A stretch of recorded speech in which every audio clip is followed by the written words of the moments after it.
Senhor esteja convosco. Proclamação do Evangelho de Jesus Cristo, segundo Lucas.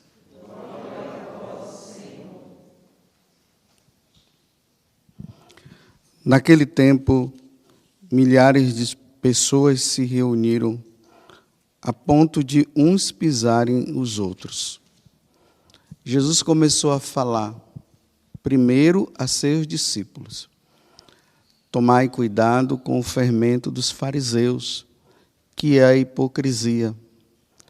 Não há nada de escondido que não venha a ser revelado, e não há nada de oculto que não venha a ser conhecido. Portanto, tudo o que tiverdes dito na escuridão será ouvido à luz do dia, e o que tiverdes pronunciado ao pé do ouvido no quarto será proclamado sobre os telhados. Pois bem, meus amigos, eu vos digo, não tenhas medo daqueles que matam o corpo, não podendo fazer mais do que isto. Vou mostrar-vos a quem deveis temer. Temei aquele que, depois de tirar a vida, tem o poder de lançar-vos no inferno. Sim, eu vos digo, a este temeis. Mas não se vendem 5 pardais por uma pequena quantia? No entanto, nenhum deles é esquecido por Deus. Até mesmo o cabelo de vossa cabeça estão todos contados. Não tenhais medo. Vós valeis mais do que muitos pardais. Palavra da salvação.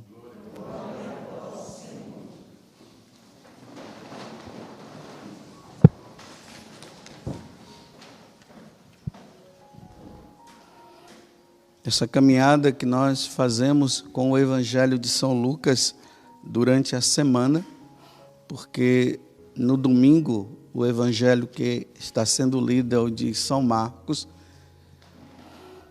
Jesus vai fazendo o itinerário para a nossa vida, para que nós possamos cada vez mais conhecê-lo melhor e vivermos para Ele.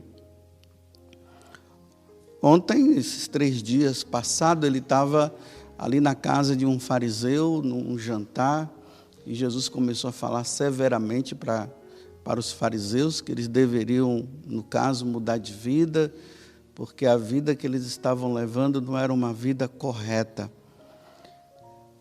Ontem nós saímos dessa casa agora, porque no final do Evangelho, os fariseus tinham tomado a decisão de matar Jesus. Se sentiram ofendidos demais, então vamos matar. Aí nós saímos do capítulo 11 e entramos agora no capítulo 12. Então, São Lucas, capítulo 12, do 1 ao 7.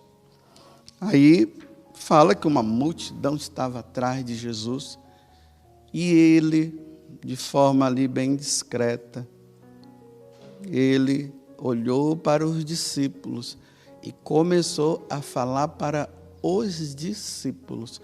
Percebam que ele não está falando para a multidão, de uma forma bem particular. Jesus começou a falar primeiro aos seus discípulos. Então, tudo aquilo que ele fala, que ele ensina para os discípulos, deve ser guardado no coração para depois ser falado. Então, tudo que é falado ali, naquele momento de oração, naquele momento que estão com ele, depois isso deve ser proclamado, não pode ficar escondido. Aí é que ele vai dizer, né? Porque tudo que está escondido deve ser visto, deve ser ouvido.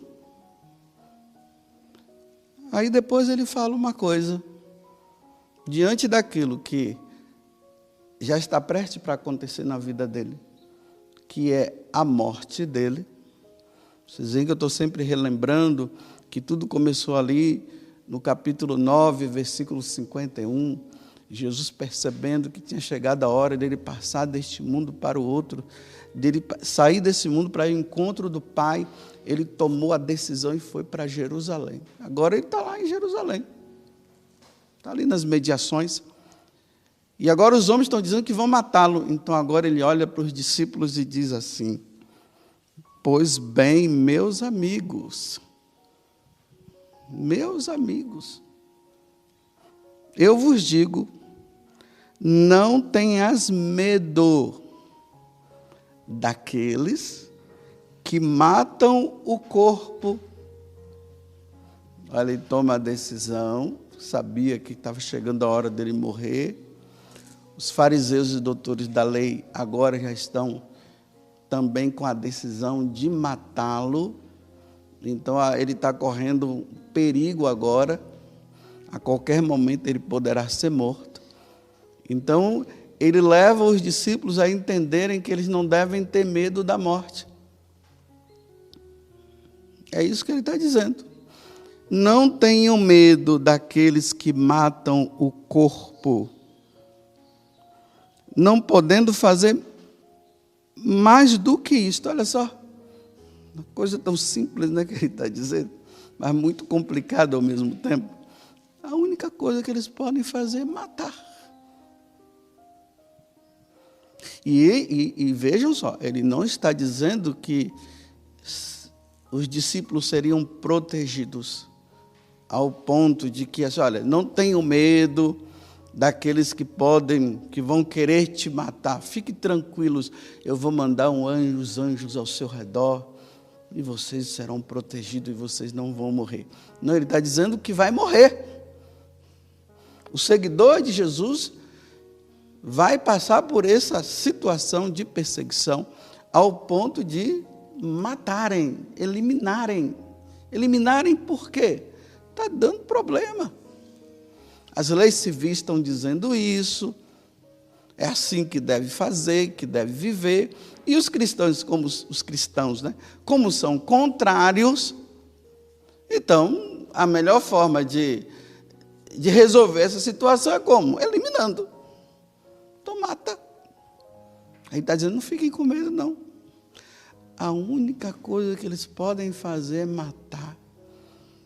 Matar esse corpo, nada mais. Aí ele prossegue. Vou mostrar-vos a quem deveis temer. Não é temer a morte. Vou mostrar a quem vocês devem temer. Olha, temei aquele que, depois de tirar a vida, tem o poder de lançar-vos no inferno. Esse é que nós devemos temer. E aqui entra, né, aquele dom do Espírito Santo, que é o dom do temor de Deus. O que é o dom do temor de Deus? Nós amamos tanto, tanto a Deus, que em momento nenhum nós queremos ofendê-lo, em nenhuma situação. Esse medo de ofender a Deus. Mas não é o medo de ofender a Deus porque Deus vai me castigar ou vai fazer alguma coisa. É porque amo tanto, nós amamos tanto a Ele, que eu fico com medo, eu fico pisando em ovos, porque eu quero sempre agradá-lo, eu não quero fazer nada que possa desagradar. Esse é o temor de Deus. Aí ele está dizendo, vou mostrar-vos a quem deveis temer. Temei aquele que depois de tirar a vida, tem o poder de lançar-vos no inferno. Aí a pessoa, ela não tem temor a Deus, vive uma vida de qualquer jeito, não é fiel aos mandamentos, não procura viver os sacramentos como devem ser vividos. Aí Jesus está dizendo assim, esse, depois da morte, será lançado no fogo do inferno. Que é como eu digo para vocês, né? Você vai ver, os padres hoje não falam mais disso. Não falam do julgamento que nós teremos que passar. Ah, mas não fala não para porque senão o pessoal vai ficar com medo. Aí tem medo, vão ficar com medo da palavrinha o inferno, que é o resultado daqueles que não querem servir a Deus aqui. Aí não fala, e aí as pessoas vivem ofendendo a Deus, porque para elas não existem isso, todo mundo vai para o céu, então elas entram numa atitude de ofender a Deus, então elas ficam ofendendo, e depois elas vão para o inferno. Porque não se fala do perigo. Imagina, vamos supor que lá tem uma cidade, outra cidade ligada por uma estrada, claro, é assim mesmo, e os motoristas não sabem que em um determinado momento da estrada abriu-se uma cratera muito grande que não dá para passar. E se a pessoa vier numa velocidade, ela por não ter nenhum sinal, ela vai cair naquela cratera. E vão morrer todos lá dentro. Aí ninguém diz nada. Não diz nada, porque senão vão ficar com medo de passar por aquela estrada. Aí só vê gente caindo, porque ninguém falou nada. Então hoje, nós sacerdotes, com medo de perder fiéis, e sabe lá o que mais, às vezes porque não acreditam mais nessas coisas mesmo, não se fala disso. Então o que é que acontece? Igreja cheia, os fiéis tudo ali, bem dizendo, louvando a Deus. Quando saem vão pecar, vão fazer um monte de coisa errada e tal. Porque ninguém alertou, dizendo, olha, não faça isso, não faça aquilo. Então Jesus está sendo bem claro. Então vocês devem temer sim aquele que depois que tirar a vida tem o poder de lançar-vos no inferno, que é outra coisa que hoje, meu Deus, é tão difícil as pessoas entenderem isso. Essa verdade é tão difícil.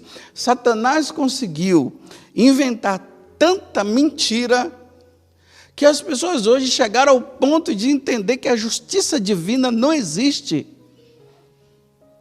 Bem, o ateu vai dizer bem assim, olha, como é que um Deus que vocês dizem que é tão bom, depois vai lançar você no inferno?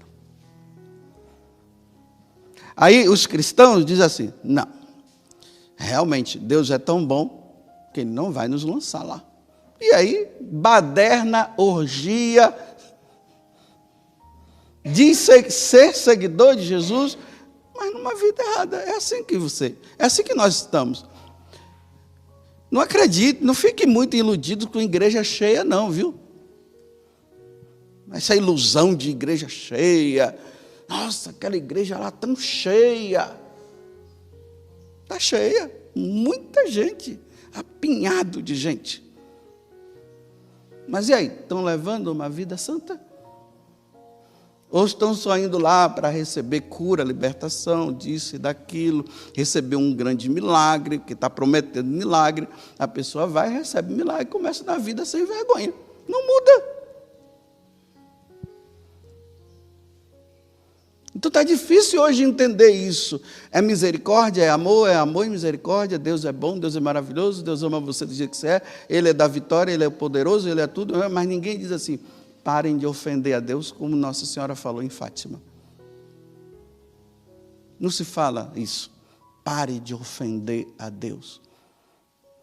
Porque Deus já não aguenta mais tantas ofensas. Por parte dos que estão na igreja e por parte dos que estão fora. E muito mais pelos que estão dentro da igreja. Porque os que estão dentro da igreja conhecem a Deus, pelo menos acham que conhecem, né?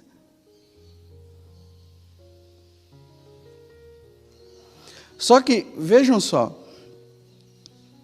isso que Jesus está dizendo não é simplesmente não tema a Deus, porque senão você vai para o inferno. Não é. É isso também, mas é muito mais. A nossa vida cristã, nós devemos ir nesse caminho de perfeição, como Santa Teresa fala, tanto lá no livro da vida, como no Caminho de Perfeição, que são os 2 livros que ela escreveu, tem o terceiro também, né, que é como é aquele lá das moradas? Castelo Interior, né? Mas esses 2, ela faz um itinerário para mostrar que dentro de nós deve crescer cada vez mais um desejo de ver Deus. A nossa vida de oração, ela deve nos levar a esse desejo. Tanto que Santa Teresa, quando era criança, né, sabendo que muitas pessoas estavam morrendo pela causa de Jesus, os mártires, ela sentiu o desejo de querer morrer como eles, para ir logo para o céu. Então ela pega o irmãozinho dela, faz a cabeça do irmão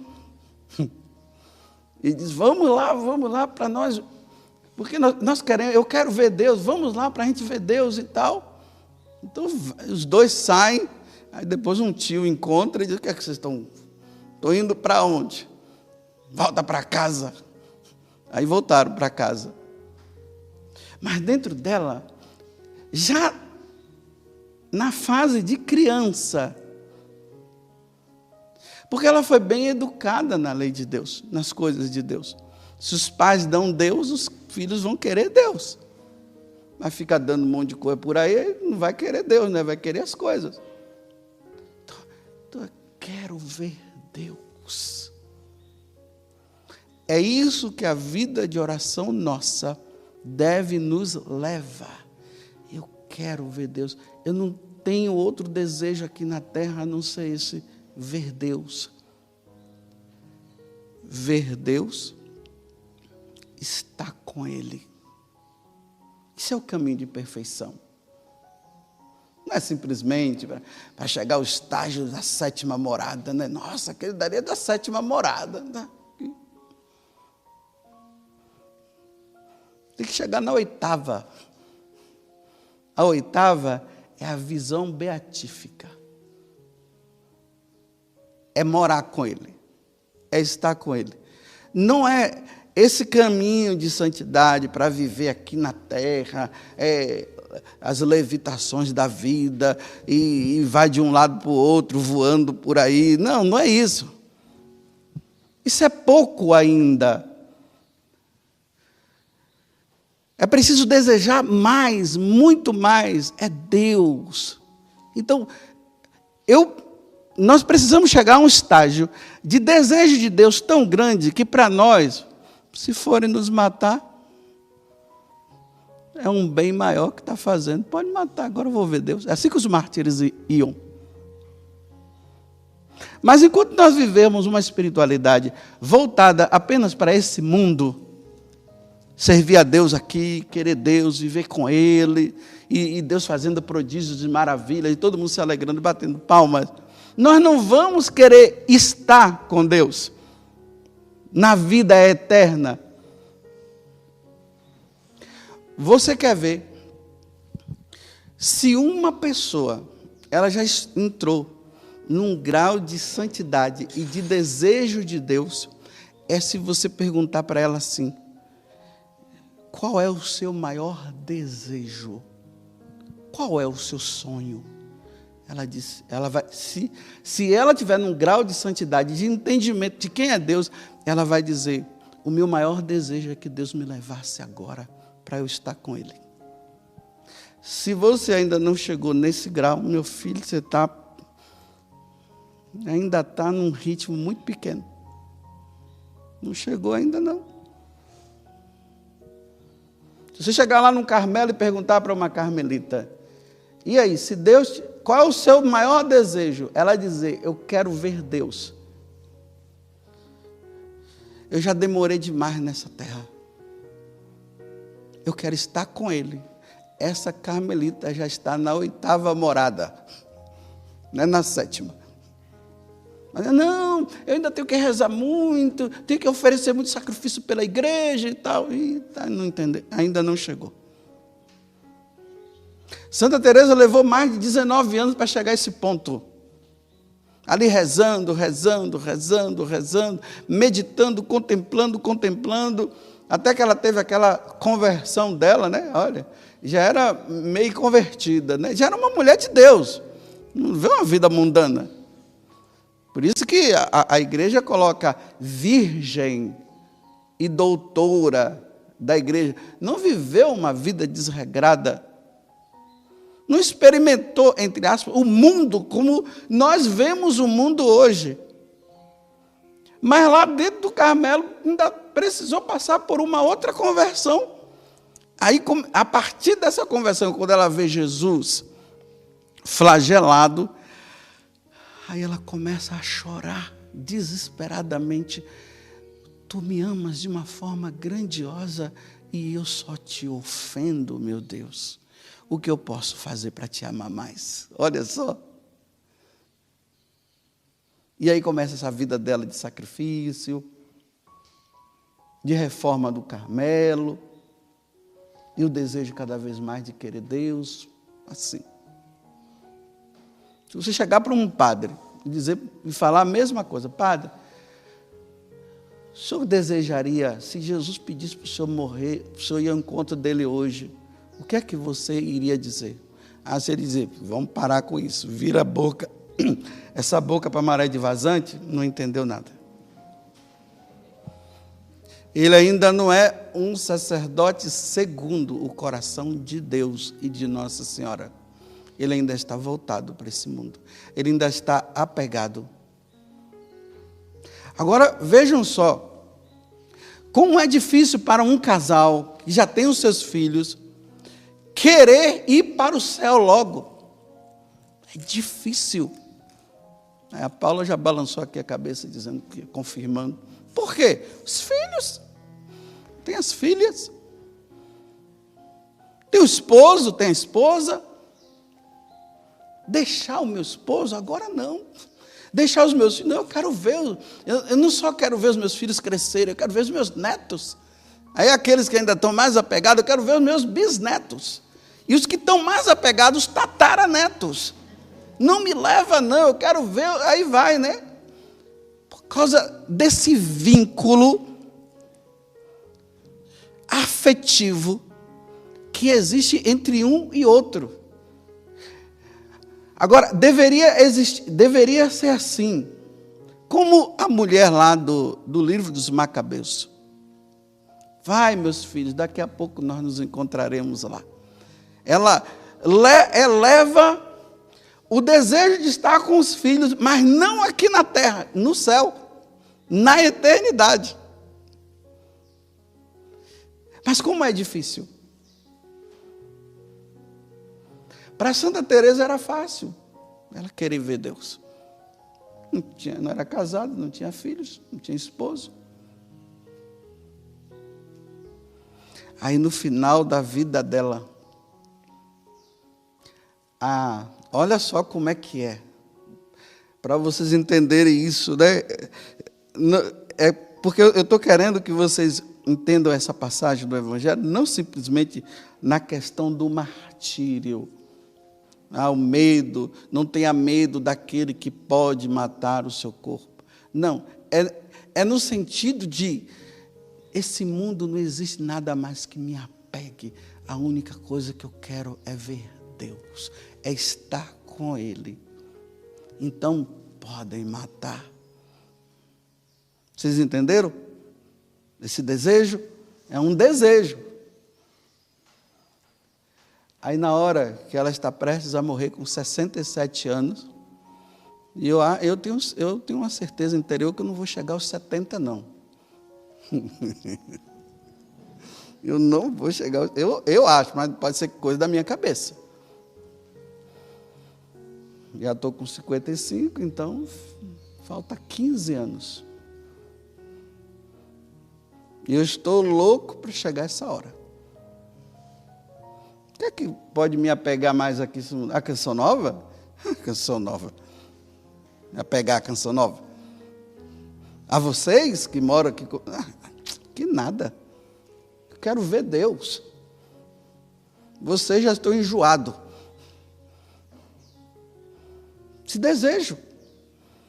Aí ela fala para a irmã que estava acompanhando ela naquele momento. Ela disse bem assim: finalmente, irmã, estou indo ao encontro daquele que eu sempre desejei. E aí morre. Olha que morte linda. Não, mas irmãs, ainda tem ainda Carmelo para fundar. Funde vocês aí. Eu chega. Vão fundando vocês. Agora se vire, a minha parte eu já fiz. Agora aquele que eu sempre desejei já está me chamando, quero ir ao encontro dele. É assim que todo cristão deveria viver. Nós passamos, meus irmãos e minhas irmãs, a vida nessa terra desejando ver Deus e querer estar com Ele. Eu vou repetir, se você ainda não chegou nesse grau de desejo, você ainda está patinando, você ainda tem seus apegos, Deus ainda não é Deus na sua vida. O Deus da tua vida são as coisas. São as coisas que você faz, são as coisas que você tem. Então você não quer ainda largar isso. Mas é preciso chegar nessa vida de oração, nessa contemplação, nessa vida com Deus, de chegar o momento de dizer assim: meu Deus, quanto tempo eu perdi apegada a essas coisinhas aqui, e o Senhor é o dono de todas as coisas, é o Senhor que eu quero. Senhor, eu quero te ver. Eu quero estar contigo. Vocês estão vendo que aqui não é um caso de pessoa que está depressiva e que está desgostosa da vida. Não, vive bem. Mas chegou ao ponto de dizer assim: nossa Senhora, qual é o seu sonho? Imagina, vou terminar, viu? Um programa religioso, uma vez eu vi, aí perguntando ali para as pessoas que eram religiosas: qual é o seu sonho? Aí as pessoas religiosas que estavam lá: meu sonho é fazer uma faculdade. O meu sonho é viajar não sei para onde. Meu sonho... Um religioso ainda está com o sonho de querer ver a Torre Eiffel? Meu Deus, é muito pouco. É muito pouco. A resposta de todos deveria ser a mesma: eu quero ver Deus. Eu quero estar no céu. Porque a vida religiosa, se não tivesse sentido, é simplesmente desejos humanos. Então veja só, se você perguntar para um jovem aí de fora: e aí, qual é o seu sonho? Ele vai dizer isso: eu quero ir para a França, eu quero estudar, eu quero fazer faculdade, eu quero ter filhos, eu quero fazer... Por quê? Eles não têm Deus como centro da vida dele. Então está no mesmo nível. Aqueles religiosos, junto com as pessoas do mundo, estão no mesmo nível. Ainda não chegaram no verdadeiro desejo. E o desejo é: quero ver Deus. Quero estar com Ele, quero morar com Ele. Então pedalem, viu? Rezem bastante para chegar a esse desejo. Louvado seja nosso Senhor Jesus Cristo e a nossa Mãe Maria Santíssima.